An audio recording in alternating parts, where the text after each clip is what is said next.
¿Qué tal, amigos? Bienvenidos a otro programa de la Cátedra de Constantino Láscaris, gracias al patrocinio de la Universidad Nacional, la Universidad Estatal a Distancia y Canal 13. Vamos a hablar hoy acerca de un tema que ha venido conociéndose y desarrollándose en la prensa desde hace ya varios meses, el programa de ajuste estructural, proyecto de ley pues, que tiene que ver precisamente con la reestructuración de las fuentes de la economía costarricense fundamentalmente, y que con ese nombre precisamente queremos tratarlo hoy, para lo cual hemos invitado a tres distinguidos profesionales. En principio al doctor Rodrigo Araya, que es diputado del Partido de Unidad Social Cristiana. El doctor Rodrigo Araya es médico cirujano de profesión, sin embargo está muy ligado a este tema precisamente porque en su comisión es donde se ha tratado o se ha estudiado este proyecto. También nos acompaña el licenciado Fernando Herrero, economista de profesión y actual viceministro de Planificación Nacional y Política Económica. E igualmente está con nosotros el licenciado Sergio Reuben, también economista, que es autor de un libro que lleva por título precisamente Ajuste Estructural en Costa Rica, editado bajo el sello de la editorial Porvenir, y que pues resume un contexto histórico y político de lo que ha pasado en los últimos años con la economía costarricense. Precisamente quisiera pedirle a don Sergio que comience él haciéndonos un brevísimo resumen de lo que ha sido el panorama de la economía nacional. No sé, arranque usted donde considere que debe hacerse. Bueno, ya casi que es habitual arrancar en este tipo de resúmenes a partir de los años 40, cuando en Costa Rica se presenta una serie de transformaciones políticas, sociales y económicas muy importantes. En realidad, antes de estos años, tal vez hasta que se presenta el famoso crack de los años 30, y de ahí para acá, Costa Rica comienza a sufrir los efectos de una recesión económica en las economías mundiales y comienza a reaccionar los distintos, la estructura económica nacional a este proceso.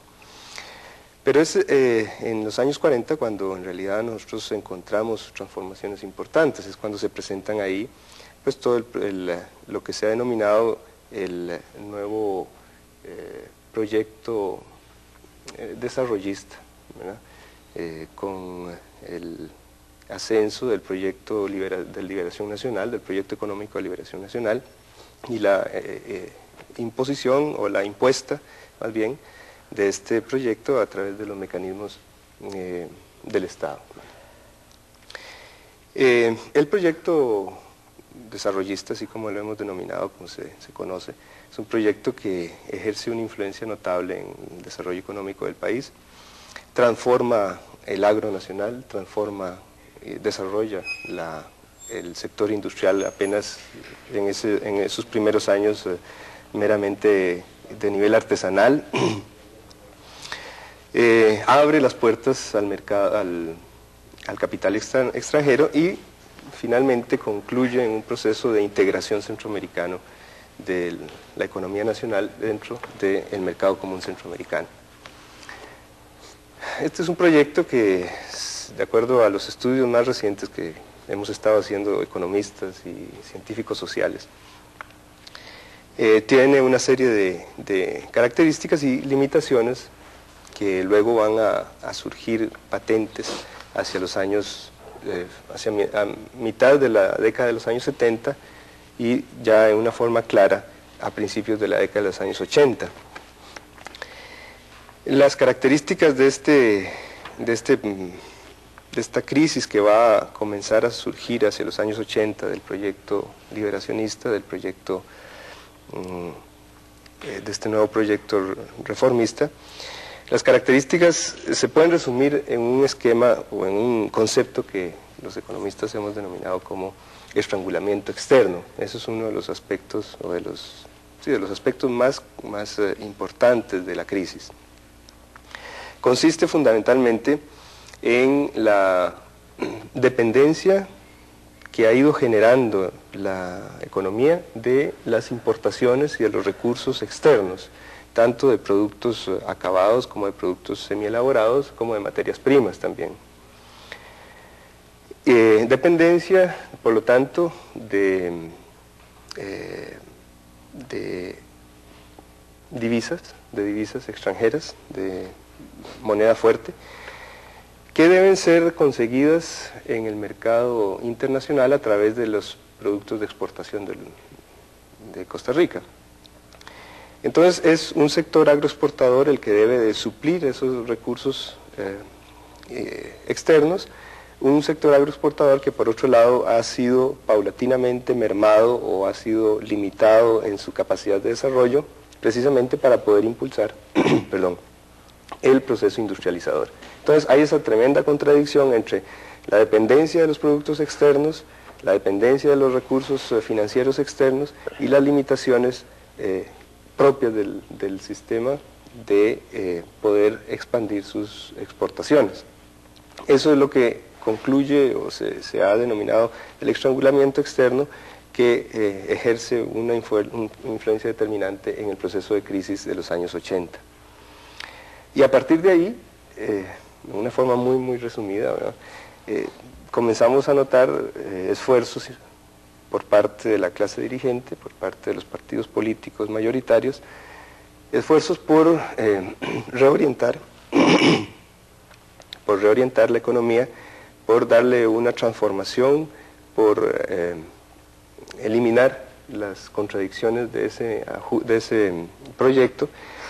Y dentro de esos esfuerzos se ubican sin duda, digamos, para ubicarlos históricamente, podríamos decir que ya el mismo gobierno de Daniel Oduber hace esfuerzos en ese sentido, y desde luego el gobierno de Carazo, donde se nota en una forma contundente esta situación de crisis, y finalmente el gobierno de Monge, donde ya se define una solución o digamos se define un remedio a la crisis a través del proyecto de ajuste estructural primero, ¿no? Que es el primer proyecto que se formula.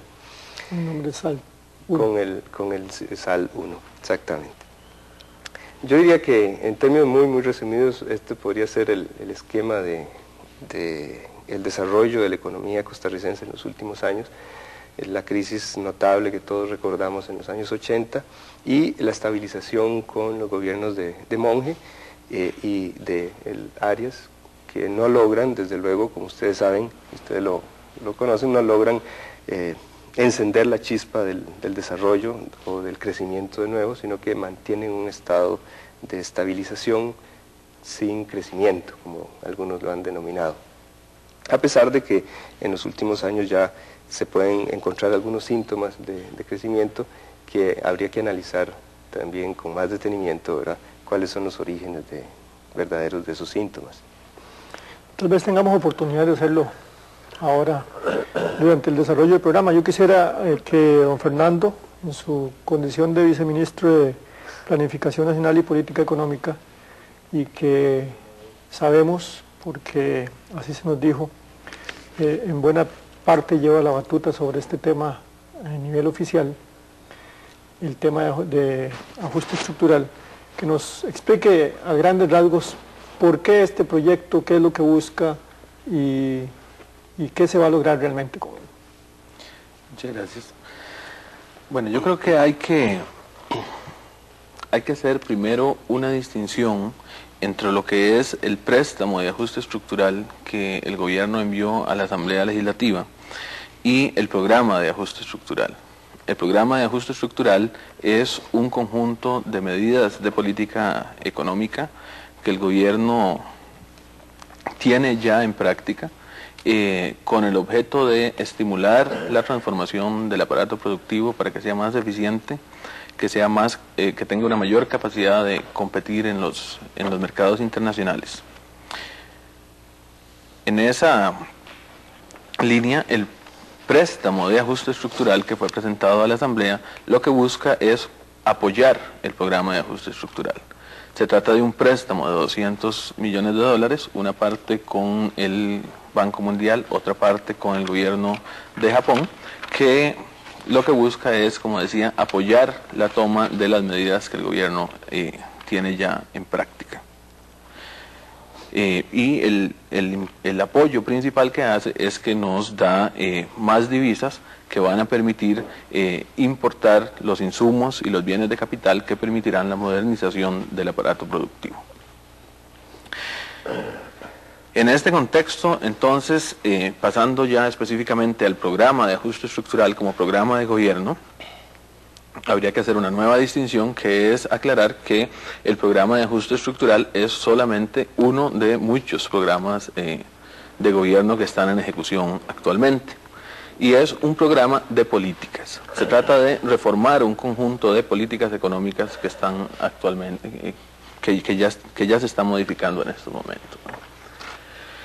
Las hemos clasificado en 4 grupos: el sistema de comercio, el sector público, el sector agropecuario y el sector financiero. Veamos cada uno de esos sectores.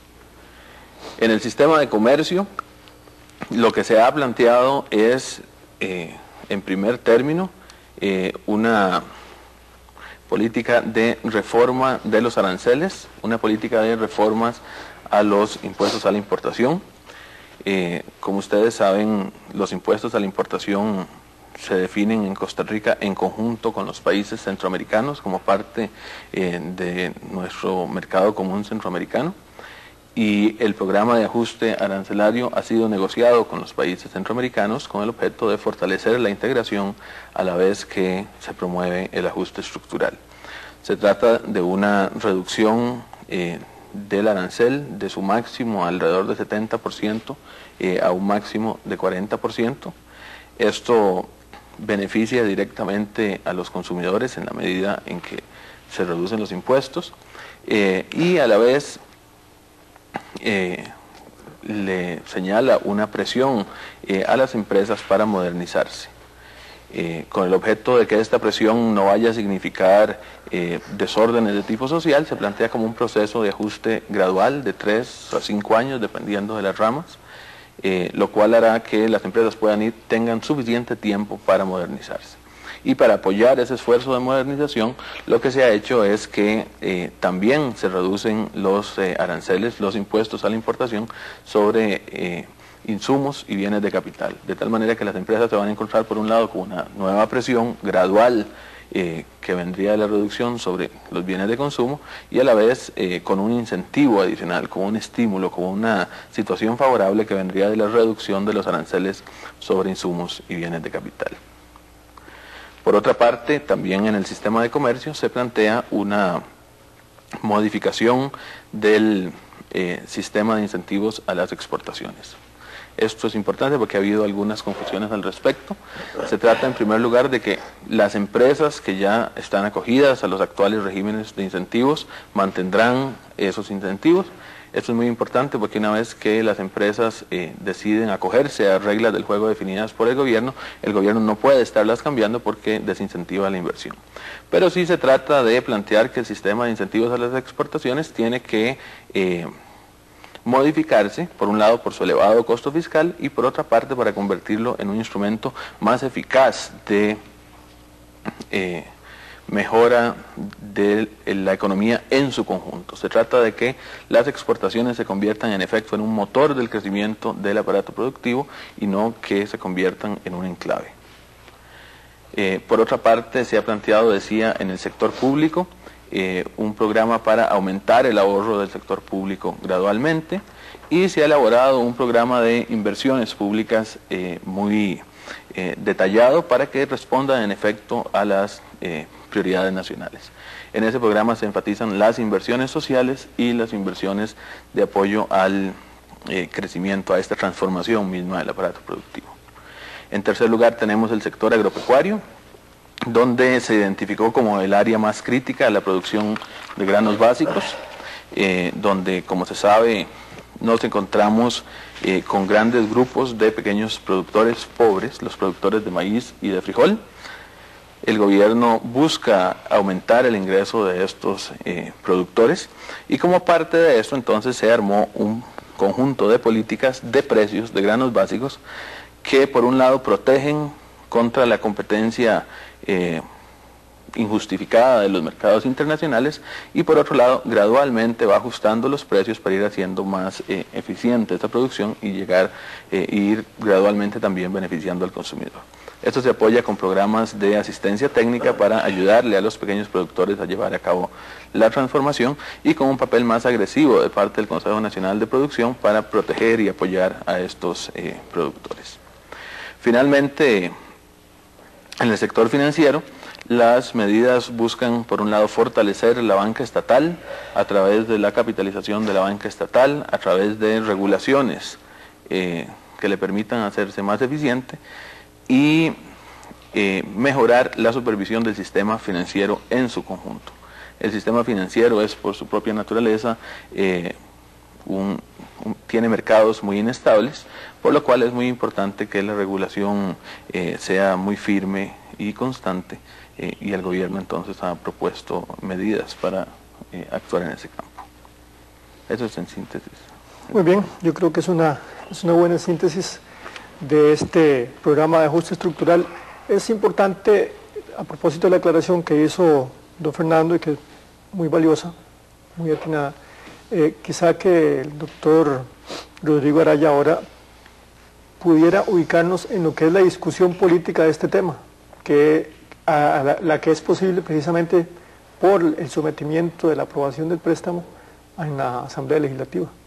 Quizá por ese lado podríamos comenzar, Rodrigo. Bueno, yo le agradezco a Mariberto la oportunidad que nos ha dado hoy de estar aquí presentes, pues para conversar con la opinión pública costarricense, que yo creo que tiene grandes inquietudes también, ya no solo en cuanto al Parlamento Centroamericano, sino en cuanto a este tema, que a pesar de que lo desconoce bastante, estas actitudes de Canal 13, pues de poder ubicar hoy aquí en Canal 13 al viceministro de Planificación y al economista licenciado Rubén, ¿no?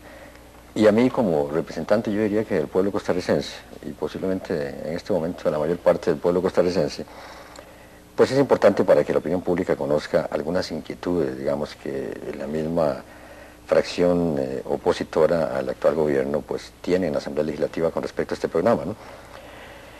Yo quería partir de algunas cosas, y que usted me diera la oportunidad, tal vez, don Alberto, al final, de resumir unas 4 preguntas que creo que a la opinión pública costarricense le interesaría mucho, ¿no?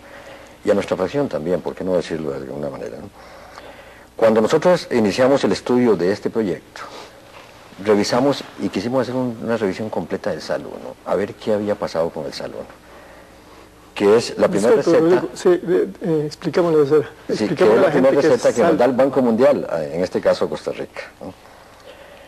Yo no sé si usted se habrá dado cuenta, don Heriberto, y tal vez los distinguidos economistas sí mejor que yo se han dado cuenta, de que todos los empréstitos que están llegando a la Asamblea Legislativa para efecto de desarrollo, ¿no?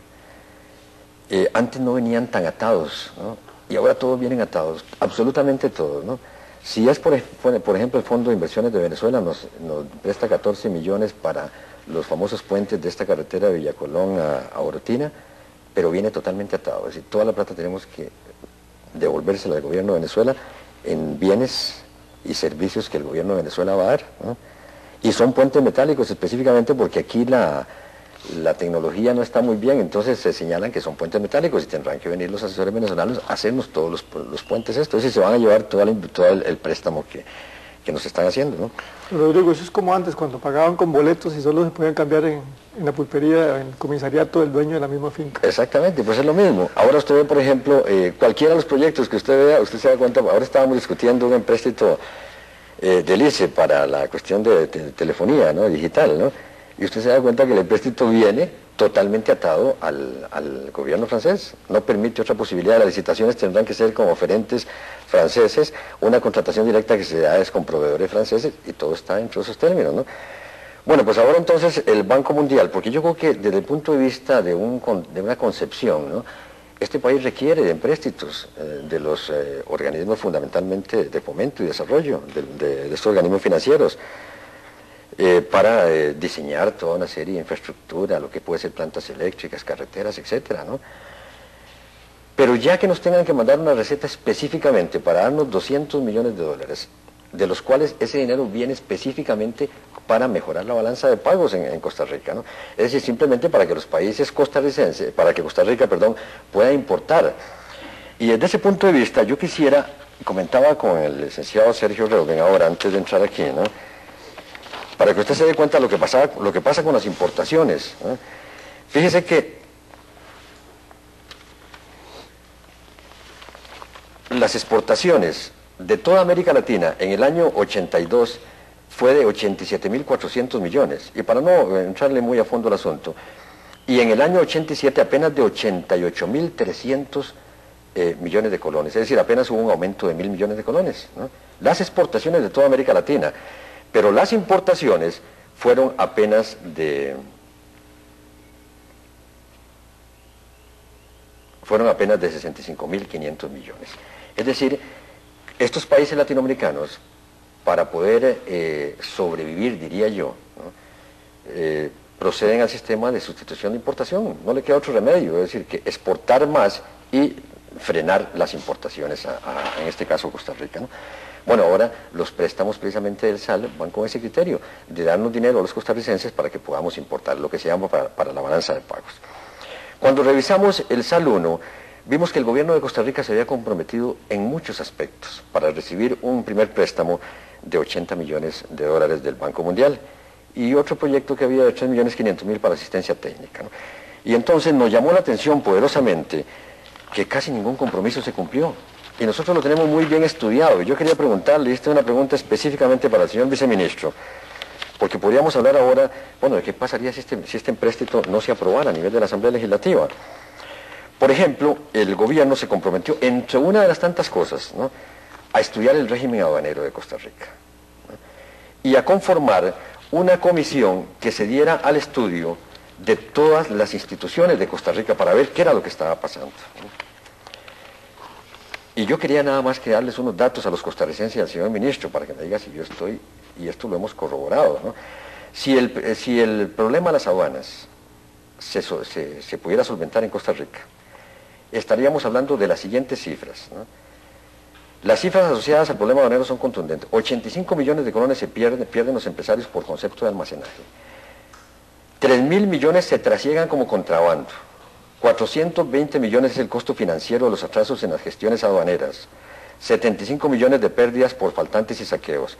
Actualmente se recaudan 18.000 millones de colones, pero con las correcciones necesarias, la recaudación podría ascender a 30.000 millones de colones. Es decir, que estamos hablando de 12.000 millones de colones, prácticamente 150 millones de dólares, ¿no? Solo en impuestos aduaneros. A nivel de aduana. De aduana, nada más. Este gobierno y el anterior gobierno trató de entrarle el problema a las aduanas, pero usted se recuerda, señor periodista, lo que pasó con la comisión que se integró. Hubo por lo menos la voluntad política de establecer la cosa, pero comenzaron a pasar una serie de situaciones muy especiales que obligaron a esta comisión a renunciar. Después se nombró otra y estamos con el mismo problema a nivel del sistema aduanal. Y no hablemos de todos los demás compromisos, de lo que es CODESA. CODESA quedaba bien claro que para el año 85-86 tenía que haberse desmembrado totalmente y constituirse más bien CODESA en una institución de fomento y desarrollo, ¿no?, y haber entregado todas las subsidiarias. Y en este momento con CODESA estamos en un problema muy importante. Para nadie es un secreto a la opinión pública de que tanto que se habló y el show que se hizo de CAXA que iba a pasar a todas las cooperativas, se le entregó a CONACOP. CONACOP hizo una serie de acciones y la verdad es que no pudo vender, vendió apenas 12 millones de colones, ¿no? Y entonces tuvo que discernirse otra política diferente para que se hicieran 7 paquetes de acciones por 50 millones de dólares para que lo comprara La Dos Pinos, creo que la cooperativa Victoria, etcétera, etcétera, ¿no? Y ahí estamos todavía. CAXA todavía se mantiene en una situación muy difícil. Lo que es Empasa y lo que es también Fertica, pues hay también una serie de situaciones. No quiero entrar más a los compromisos, porque los compromisos fueron tantos que se incumplieron, ¿no? Por ejemplo, yo pregunto, ¿qué hubiera pasado si el gobierno hubiera conformado una comisión de acuerdo con el artículo 37 que se debió haber dado? El Poder Ejecutivo deberá organizar una evaluación completa de programas e instituciones en todo el sector público. Esta labor debe iniciarse con el análisis y evaluación de los programas de las siguientes instituciones, y ahí cita Instituto Costarricense de Electricidad, Caja Costarricense, Instituto Nacional, CODES, Refinadora Costarricense de Petróleo, etc. Nosotros le mandamos una carta al Contralor General de la República, se la remitió a doña Rosalía, doña Rosalía nos contesta varias cosas aquí nos contesta. El artículo 37 comisionó al Poder Ejecutivo para que organizara la evaluación del programa de instituciones de todo el sector público. Atentamente comunicó usted que el Poder Ejecutivo no conformó las comisiones que se refiere a dicho artículo. ¿Qué está pasando en la Asamblea Legislativa? Ahorita estamos... se integró una comisión especial en la que yo estoy para estudiar toda la problemática del ICE. El ICE está en quiebra y todos lo sabemos. Bueno, si esta comisión se hubiera dado y esta comisión hubiera hecho una evaluación muy importante del ICE hace 3 años, ¿no? Tal vez un poquito más, posiblemente no estaríamos en la situación que estamos con el ICE ahorita. Entonces, esas son grandes preocupaciones y ahora vienen una serie de situaciones en las cuales el gobierno de Costa Rica, en una carta que refiere, que manda al Banco Mundial, desde hace más o menos un año, carta que yo tengo aquí, le señala los puntos a los cuales se va a someter la economía, ¿no? Costa Rica para poder recibir un empréstito de 200 millones de dólares, ¿no? Un aspecto que nos preocupa mucho, señor viceministro, y que yo quisiera comentarlo aquí con don Sergio también, ¿no? Es el problema de la reconversión industrial. Específicamente en el programa que el gobierno y que usted nos entregó a nivel de la Asamblea Legislativa, se habla de un proyecto de reconversión industrial. Se ha planteado la situación de las industrias, digamos, en los siguientes términos, como lo puede plantear un médico, y perdóneme la ineficiencia en este sentido, ¿no? Supuestamente, al venir la baja de los aranceles, como usted lo ha especificado muy claro, ¿no? Las empresas que van a sufrir más son las pequeñas y medianas empresas, ¿no? Y entonces, podríamos hablar de una situación compensatoria que pudiera ser un fideicomiso a nivel de banco, no sé qué, dentro de este mismo dinero que nos llega a los costarricenses para poderlas darles soporte y ayudarlas en un momento dado. Pero también se ha hablado de que las grandes empresas en Costa Rica van a sufrir en forma muy importante y entonces se piensa también que puede ser que un fideicomiso muy importante a nivel del banco dentro de este mismo empréstito pueda darle la garantía a estas empresas de hacer este fenómeno de reconversión industrial, que en 2 platos lo que significa es mejorar la tecnología para poder ir a competir a nivel de ese banco, de ese mercado mundial. Vemos en la prensa lo que se acaba de dar ahorita. El ministro Naranjo, yo tengo aquí el recorte y usted lo conoce mejor que yo, usted lo vio, don Sergio, ¿no? El ministro Naranjo sale a la prensa y le dice a los costarricenses y sobre todo le dice a la Cámara de Industrias que se olviden de que dentro del proyecto de ajuste estructural ninguna parte le va a corresponder a la industria aquí en Costa Rica. Y entonces esto motiva una contestación, yo diría que muy violenta, de la Cámara Nacional de Industrias, en las palabras de su presidente Yankelevich, donde le contestan de una forma muy grosera, ¿eh? Bueno, a nosotros nos preocupa eso. Por ejemplo, señor ministro, tenemos información de muy buena fuente, de que en el caso, por ejemplo, de Atlas, una empresa que yo he seguido mucho la evolución de Atlas porque Atlas nació en San Pablo de Heredia, ¿no? Que tanto sacrificio le ha costado a Costa Rica, ¿no? Que ha sido una tecnología, yo diría que muy costarricense, que ha sido capital, creo que es casi todo costarricense, para tener una empresa tan importante como la que tienen ahora. Al bajar los aranceles, y peor se permitiera aquí la importación de, por decir algo, de artefactos de este tipo, de la General Electric y no sé qué otras cosas más, ¿no?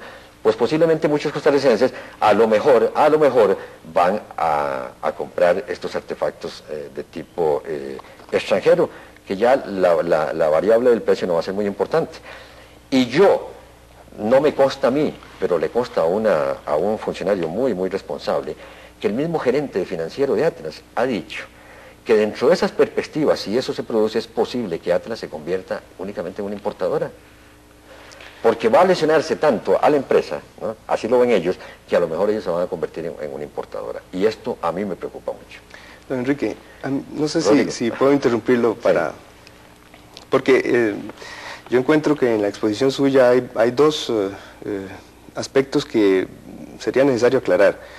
Yo creo que no es conveniente confundir lo que ha sido la implantación del proyecto de ajuste estructural con la política industrial o la política hacendaria de los gobiernos. Es decir, cuando usted dice que producto de un incumplimiento, por ejemplo, de una determinada administración en cuanto a la organización de las comisiones que debían de estudiar las instituciones autónomas, producto de eso, el ICE está ahora en quiebra, yo no comparto con usted esa opinión. Yo creo que el problema de la situación financiera del ICE es precisamente la aprobación de las políticas de ajuste estructural, la aprobación del proyecto de ajuste estructural que desde luego su partido también contribuyó a la aprobación y al desarrollo de una política de privatizaciones y de control del gasto público, que es el que está afectando ahora al ICE. O sea, yo creo que habría que aclarar eso, por ejemplo. No se trata en este momento de confundir aspectos que están, yo creo que para todos los costarricenses, claro.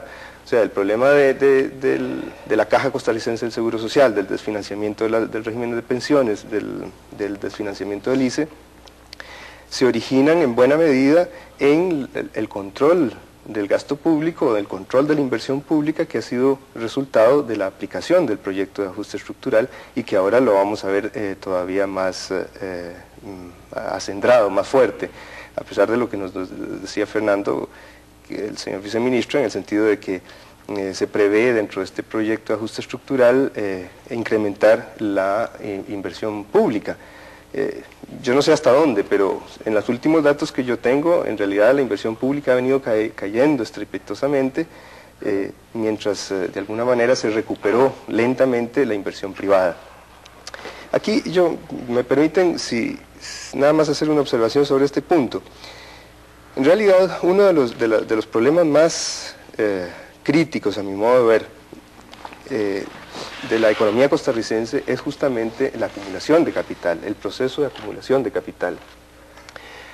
Nosotros tenemos llamémoslo así, con todas las palabras, con todas las letras, una burguesía nacional acomodaticia, una burguesía nacional muy poco dispuesta a la inversión y al arriesgar su capital para obtener ganancias a mediano y largo plazo. Nuestra burguesía es una burguesía que surgió de las exportaciones de café, fundamentalmente, o sea, acostumbrada a hacer efectivo sus ganancias a escasos meses después de vendido el café. Es una burguesía con un gran nivel de consumo, y una burguesía que es incapaz de arriesgar fuerte, de arriesgar como se debe arriesgar para poder competir en el mercado mundial. Y eso es uno de los grandes problemas que yo veo que este proyecto de ajuste estructural puede perjudicar al país, porque en determinado momento vamos a tener a nuestros dueños del capital nacional invirtiéndolos en bonos del gobierno de los Estados Unidos para asegurar su ganancia y sacándolo del país, ¿no? Eso es un problema muy, muy serio que nosotros tenemos que tomar en cuenta. Uno de los problemas adicionales a este programa de ajuste estructural es que se retoma medidas que en los años 50 o en los años 40, justamente cuando entró este nuevo proyecto reformista que hablaba yo al principio, se retoman medidas o se retoman políticas económicas que en esos años fueron más bien eliminadas. Por ejemplo, la estatización de la banca. En la exposición de motivos de la expropiación de la banca por Figueres, se decía muy claro que era una banca que estaba impidiendo el desarrollo nacional, la banca privada de aquel tiempo, porque estaba orientada fundamentalmente al financiamiento del café y a la producción y exportación de café, y que esa banca debía ser un motor del proceso industrializador. En este momento nos encontramos de nuevo ante un regreso en ese sentido. Un regreso porque vemos una privatización de la banca, ¿no? Y de nuevo entonces una serie de capitales nacionales que se ubican en el sector financiero que en determinado momento, si no se fortalece la banca estatal, pueden llegar a comerse la tajada financiera y de nuevo encontrarnos en una situación semejante a la que teníamos en los años 40. Ese es otro problema que está adicionado a este programa de ajuste estructural. Sí. Permítame un momento, yo quisiera dar la palabra al señor viceministro porque ya son varias inquietudes que se han ido acumulando y aun cuando han ido tomando nota, pues es preferible que las aclare cuanto antes. Juan Fernando. Muchas gracias. Bueno, un primer punto que yo creo que hay que enfatizar es que el programa de ajuste estructural no es un programa que el Banco Mundial vino y nos dio una receta para que se ejecutara en Costa Rica. El programa de ajuste estructural es un programa diseñado por el gobierno. Desde el inicio de la administración, cuando se empezó a elaborar el Plan Nacional de Desarrollo, se identificó la necesidad de modificar varios sistemas de precios, varios sistemas de incentivos, y cuando se vio el tipo de medidas que hacía falta tomar, se identificó que el Banco Mundial tenía programas que financian precisamente programas de ajuste de políticas. Entonces, por esa razón, el gobierno presentó una propuesta donde están descritas las principales políticas al Banco Mundial para decirle que financiara ese proyecto. Eso es igual que usted decide que va a construir un puente y entonces va y consigue un banco que le financie la construcción del puente, ¿no? Aquí el gobierno decidió que iba a hacer una modificación de las políticas y entonces consigue el apoyo financiero para llevar a cabo las políticas. Pero yo creo que no se puede decir en ningún caso que este es un programa elaborado por el Banco Mundial. Por supuesto que hay documentos que van y vienen, hay un intercambio, hay un diálogo con el Banco Mundial sobre el tipo de políticas que se van a llevar a cabo, pero básicamente es nuestro programa de ajuste estructural. Y es un programa que, hay que decirlo también, está en ejecución. Ya la mayor parte de las medidas se han venido tomando y el apoyo financiero necesario pues para acelerarlas, para que los importadores que traen insumos y bienes de capital que permiten la modernización del aparato productivo, dispongan de las divisas necesarias para poder hacer eso. Un segundo punto se refiere al cumplimiento de las medidas en el primer programa de ajuste estructural. Ahí una primera cosa es que pongamos el asunto en perspectiva. En el momento en que se negoció el primer programa de ajuste estructural, veníamos saliendo de la crisis más aguda de los últimos 100 años quizás. El gobierno del presidente Monge tomó un conjunto de medidas de emergencia para salir del deterioro acelerado en que se encontraba la economía y el nivel de vida de la población. Logró estabilizar la economía en un tiempo récord y con un conjunto de políticas que son un ejemplo en el mundo ya. Y a partir de ahí se empezaron a tomar una serie de medidas de efectos de mediano plazo que han permitido que ya la economía esté creciendo a una tasa promedio de 4,5%. Por supuesto se pueden discutir aspectos, a ver si en efecto es tan sólido el crecimiento como pareciera a nosotros que lo es, pero la economía crece a 4,5% durante los últimos 4 años. Eso pareciera ser en todo caso muy positivo, y más si lo comparamos con el comportamiento al principio de la década. Por supuesto, y aquí es donde yo quisiera enfatizar, en realidad el gobierno del presidente Arias no lo podía hacer todo. Se enfrentaron los problemas que parecían prioritarios, pero algunas cosas se trató y no se ha logrado el avance deseado. En el campo de las aduanas hay consenso nacional en que es un problema crítico de la mayor prioridad. El gobierno ha hecho esfuerzos, pero no ha logrado el avance que todos desearíamos. Eso, bueno, queda como uno de los problemas que hay que enfrentar hacia adelante. Cuando volvemos específicamente al primer programa de ajuste estructural, en realidad una manera de verlo, si cumplimos o no con el programa, es que es la misma actitud de los organismos financieros internacionales. Si usted va y pide un préstamo para construir el puente y después no construye el puente, después no le prestan más plata. Eso se lo hace cualquier organismo financiero que se respete. En el caso del Banco Mundial, el gobierno pidió financiamiento para un programa de ajuste de políticas y el Banco Mundial, una vez que evaluó los resultados y el cumplimiento del gobierno con ese programa de políticas, vino y nos dijo, sí, claro, ustedes quieren otro, está bien, vamos a la segunda fase para apoyar la transformación que ya han tenido. Ahí hay un criterio que uno podría tener para ver si hay cumplimiento o no con el programa. Uno podría decir además que en efecto sí lo hay, ¿no? Cuando usted habla del programa de transferencia de empresas de CODESA, En lo que ha habido una mayor lentitud, como en el caso de CATSA,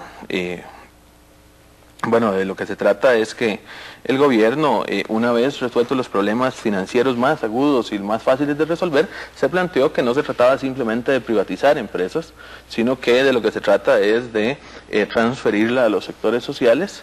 Entonces se trata de que CATSA no simplemente se venda por razones financieras, sino que se transfiera a los grupos sociales organizados. Entonces se propone transferirlo a las cooperativas. Ha sido un proceso complejo, el primer esfuerzo que usted citaba no dio muy buenos resultados, entonces se dio otro sistema para transferirlo a las cooperativas, pero se trata de fortalecer los programas de democratización económica.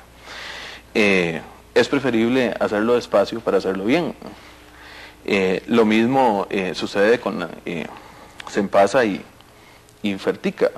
Se trata de que hay que vender una parte de las acciones de esas empresas, pero que la venta se haga también a los sectores sociales involucrados y no únicamente a empresas privadas. Eso se convierte entonces en parte del programa de democratización económica del gobierno y a mí sinceramente me parece más importante fortalecer el programa de democratización económica que simplemente atacar el problema financiero y deshacerse de unas empresas. Otros compromisos que tenía el gobierno con el programa incluían el mantenimiento del empleo en el sector público, que con fluctuaciones lógicas se ha mantenido alrededor de 138.000 funcionarios, a veces sube, a veces baja, pero básicamente está bajo control. La reducción arancelaria, la primera racionalización arancelaria que se llevó a cabo desde el 86, la reducción del déficit del Consejo Nacional de Producción, que en términos reales se ha reducido como un 50%, y en el campo de la reconversión industrial que usted señalaba, también es un proceso lento en el que hay que ir aprendiendo, es un proceso de aprendizaje sobre cómo se hace la reconversión industrial. No hay casi experiencias en el mundo. Costa Rica en eso tiene un papel pionero porque se ha venido dando un proceso de ajuste. Lo que se ha hecho es hacerlo muy despacio para dar tiempo a las empresas a transformarse, y eso ahora se está apoyando con distintos tipos de programas. El Programa Nacional de Ciencia y Tecnología, que busca que la transformación de las empresas se dé no simplemente para poder competir en este momento a los retos que les puedan plantear las importaciones que vengan del exterior, sino que la ciencia y la tecnología se conviertan realmente en motores del crecimiento y de la transformación de la producción hacia adelante. En CODESA ya... Queda un asunto pendiente que es muy importante, la observación que hizo Sergio sobre el asunto financiero, el retroceso, qué ha significado, que sería importante aclararlo. Está bien, déjeme terminar con esto de la reconversión industrial, porque se ha hablado mucho. Les aviso a todos que nos quedan 8 minutos, de manera que tratemos de apurar el paso. En el campo de la reconversión industrial, CODESA está montando ahora, en conjunto con la Cámara de Industrias y los grupos de exportadores, un programa que le va a dar seguimiento cuidadoso a las acciones de las distintas empresas para darles el apoyo necesario para transformarse. E incluso el ministro Monge, acompañando actualmente al presidente Arias en Canadá, está negociando con el gobierno de Canadá un programa para apoyar la reconversión industrial, en particular en el campo de la pequeña y la mediana empresa. Así que compartimos las preocupaciones que usted señala. Y en cuanto al sector financiero, yo decía al principio de que el programa de ajuste estructural busca en medida fundamental fortalecer la banca estatal como banca de desarrollo. La banca estatal que hemos visto desarrollarse desde la nacionalización bancaria no ha logrado realmente dar el salto para convertirse en una verdadera banca de desarrollo. Ha hecho un gran aporte al desarrollo nacional, eso yo creo que yo discrepo en eso, ¿no? con vos, Fernando, porque yo creo que precisamente la banca nacional es la que ha hecho posible el, llamémoslo así entre comillas, milagro del desarrollo costarricense en la región centroamericana, porque si hay algo que influyó en el desarrollo, en el proceso industrializador y en la transformación y en la modernización del agro nacional, fue precisamente la banca estatal. Yo discrepo en ese sentido. Y además hay un asunto que también quisiera llamar la atención. Este proyecto que dice el señor ministro, que no es del Banco Mundial, sino que es del gobierno, en realidad es un proyecto que se extiende en toda América Latina, o sea que pareciera como que, ¿será que Liberación Nacional gobierna en toda América Latina? ¿Será eso? Lo cierto es que es en todos los países de América Latina que tomamos este proyecto, lo encontramos en todos los países. El proyecto es una propuesta o un proceso de globalización de la economía mundial, y este es un aspecto que me gustaría llamar la atención. El fundamento de este programa de ajuste estructural es que nuestras economías se inserten en un proyecto económico global, donde las empresas transnacionales, digamos, tienen prácticamente la mesa servida. No quiero decir con ello de que sea malo, pero lo que quiero decir es que estamos ante esa situación. Y yo tengo serias dudas en el sentido de que el mercado mundial sea capaz de abastecer y de darnos los recursos que necesitamos para poder desarrollar, para poder realmente competir en ese mercado. Yo tengo serias dudas en ese sentido. Sí, don Rodrigo, vamos a distribuir el tiempo que queda entre ustedes dos, pues son 5 minutos entre los dos, ¿verdad, don Rodrigo? Bueno, no, Alberto, yo quería preguntarle al señor viceministro, porque hay unas cosas que más nos preocupan, dos aspectos muy importantes, ¿no? Uno, la tesis de don Rodrigo Carazo, ¿no?, que está muy bien cimentada, creemos nosotros, cuando el Banco Mundial, y en eso coincido con don Sergio, yo no estoy de acuerdo con usted en que esto es una receta que nosotros mismos nos dimos, no, como el Fondo Monetario Internacional se mandó una carta, y usted ve lo que ha pasado con la carta, ahora como nos dicen que tenemos que hacer, nos iban a aumentar el combustible, querían que aumentaran las tarifas de la caja costarricense, entonces no hay tal.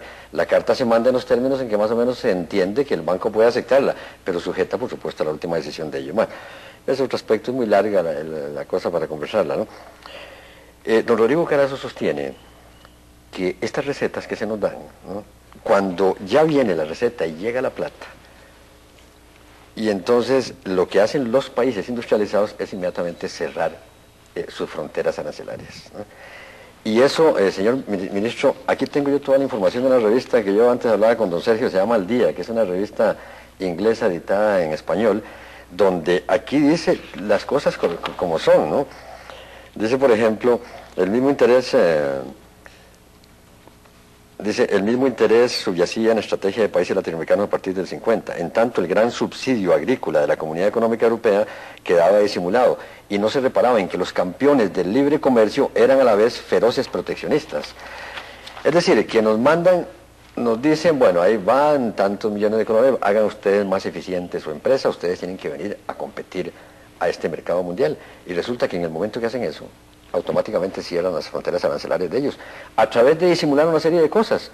Ya no lo que el GATT, porque Costa Rica se iría a introducir dentro de esos acuerdos generales de tipo arancelario y de comercio, sino que diseñan una serie de políticas que llaman los compromisos no sé qué, que es para frenar precisamente, como se dieron cuando estos productos semiacabados latinoamericanos llegaban al mercado mucho más baratos, y que hicieron ellos inmediatamente poner una serie de restricciones.